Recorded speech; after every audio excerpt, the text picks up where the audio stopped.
Few more freestyle relays. False start. Because it was the first swimmer, it's what we call a flat start, so they do have another chance. However, in a relay, if the second, third, or fourth swimmer false start, you're immediately disqualified. The race does not stop. The race continues, and then you find out at the end that the second, third, or fourth swimmer left early. The rule here is at least some part of your body, toe, foot, leg, has to be on the block when the swimmer touches the wall. At home games, NCAA's, Olympics, they are really playing that close.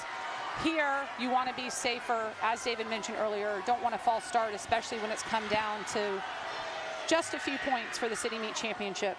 This is girls 13-14 200 freestyle relay. This is heat 1 of 2 in lane 3, Chamelon. Lane 4, Long Point. Lane 5, James Island. Lane 6, North Charleston. Lane 7, Somerville Y. And lane 8, Asheboro. So Asheboro with a 28-39 on the opening leg. And we got the Killer Whale boys fresh off a city championship to speak to Tara.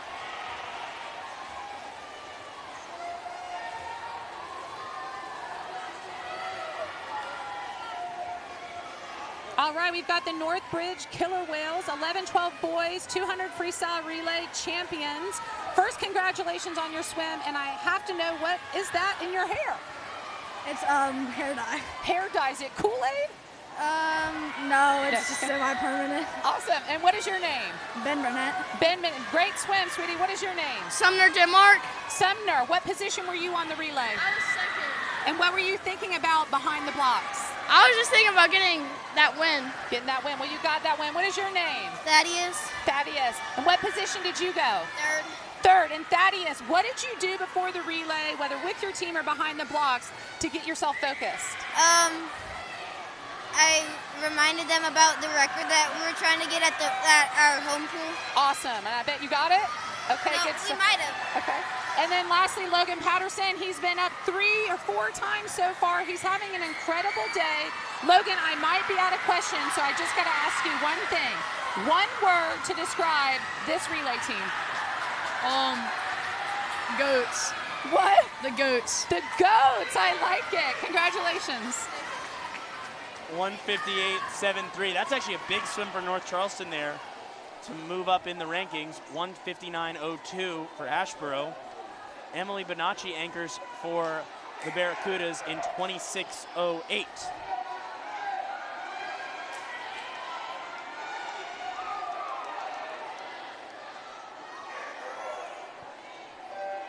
(13-14) girls, E2, Sneap Farm in 1, Legend Oaks in 2, the Country Club in 3, Crowfield in 4, Newington in 5, Hobcaw 6, Park Shore 7, Northbridge 8, Shadow Moss 9, Daniel Island in 10.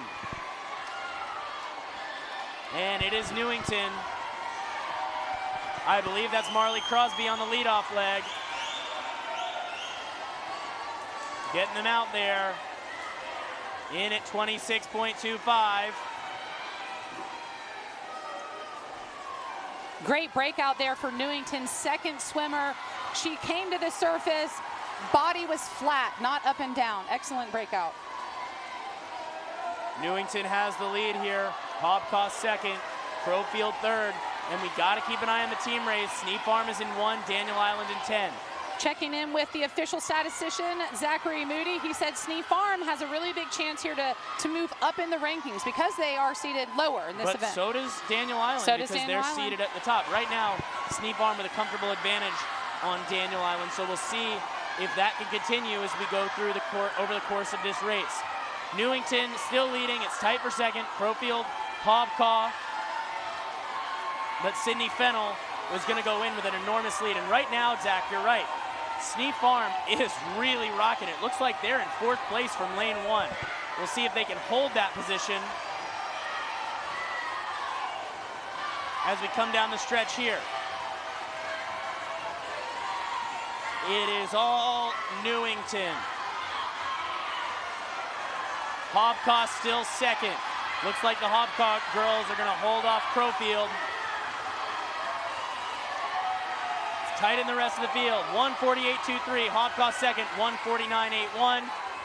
Crowfield, then Park Shore, Legend Oaks, Sneap Farm, Northbridge, Shadow Moss, and Daniel Island. And then Country Club. There's so much going on at this point in the meet with relays and who's winning this particular race, but what are the bigger implications as far as team scores? Newington led from the start. There they are at the finish. Elliot Murphy with Hobcall was that anchor swimmer. 25-5-40. All right, so on which swimmer? On Elliot Murphy coming home. Looking at that relay, so Sneak Farm was 6th, Daniel Island was 11th. That means, if I'm not mistaken, Sneak Farm will outscore Daniel Island by 20, correct? As opposed to 4. We're talking with Zachary Moody right now. All right, we are in boys 13-14 200 freestyle relay. This is heat 1 of 2. Lane 3, Shadow Moss. Lane 4, Legend Oaks. Lane 5, Somerville Y. Lane 6, James Island. And lane 7, Long Point. So Sneak Farm was projected to outscore Daniel Island by 4 in that relay. They end up outscoring them by 20. Ooh, we're gonna that's take a big leap. That's a big leap. So we're gonna take a look at what that does in the final team standings here as the Somerville Y has the lead at the halfway point. It's a good thing we have this math I know it done for us.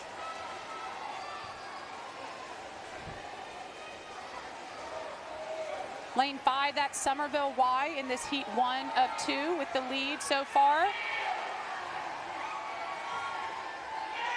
Our anchor swimmers, our 4 swimmers, are getting ready to dive in. We're going to bring up the Newington swimmers that won that relay as the Somerville Y continues to lead, and we're going to have to talk to them quick before this final heat. We are going to make it real quick, but I do want to acknowledge and congratulate you all on the relay. When I get to you, I want you to say your first and last name and one word to describe the city meet this year. My name is Marley Crosby, and the city meet this year was exciting. My name's Sydney, and it was exciting. How original, Sydney. Give me another word, Sydney. I don't know any other words. Fun. Oh, it was fun. All right. My name's Emma Morris, and I would say that this year it was pretty great. My name's Ari Perry, and this year's city meet I think was unexpected, but it was a good effort. Awesome. Congratulations, Newington. Thank you.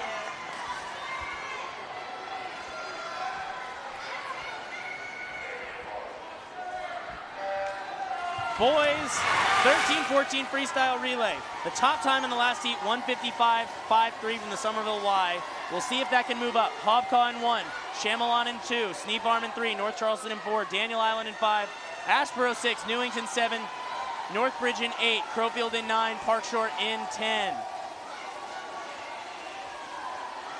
This is big for Daniel Island, currently projected to win this meet, but not by much. Unofficially, we have them projected 22 points ahead of Sneak Farm. 22 points. Each of these relays so incredibly important. Sneak Farm is in lane 3, keeping it close. That's what they need. They don't need to win, they need to keep it close. Daniel Island has the lead, 47-40. Sneak Farm in a close second, with North Charleston, Newington, and Northbridge are battling for 4th, further up on your screen. You may have heard me, oh my gosh, because I was watching LJ Levine getting ready to take off, and I just get so nervous. These boys are starting to do these like step over launch offs, and I think it's more my mom worry, not the coach. A 25 low splits on that leg. It is still Daniel Island coming down the stretch here. The meet record is they're gonna be just off of that, but Daniel Island is gonna get this win here at 1:36.22. 23-2-5-3 split for Jude Nixit coming home. North Charleston is 2nd, and Northbridge takes 3rd. Sneak Farm, by the way, is 6th. They were seeded 5th, so that was not the result Sneak Farm needed. Daniel Island is moving closer. We mentioned this a little bit in the mixed medley relays. Here's the finish on Daniel Island. It was close at some point, but by the 4 swimmer, Daniel Island had pulled away. Something we've mentioned earlier.